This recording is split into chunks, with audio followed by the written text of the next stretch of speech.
عليكم الأحباب الأعزاء، مرحبا بكم. اليوم كاين واحد الشهوة سبيسيال راكم عرفتوها، ها هي هذه كنسميوها حنا البصارة بالفول الصغير.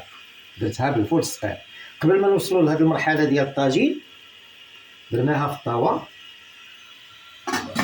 وسلقناها مزيان حتى طابت مزيان وحتى ما بقاش فيها الماء، وعاد درتها في الطاجين ودرت ليها الزويته بلديه كما كتشوفوا، كتشحر بالزيت بلديه ومليحه فقط.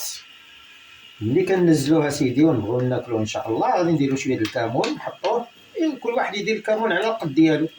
ولكن عرفتوا هاد البصاره مع ايش كتمشي مع براد ديال اتاي ومشحر بالشيبه،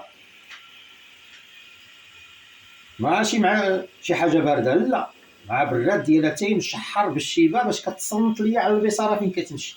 وهذا هو وقت البصاره، وقت البرد، وهي شهيوه مخيره نوصيكم ولو مره في الاسبوع ولا 2 مرات في الاسبوع. تحياتي لكم، نرجعوه سيدي مع البصاره ديالنا كتشحر وشهيه طيبه للجميع، وشكرا لكم. موعدنا في لقاء اخر ان شاء الله.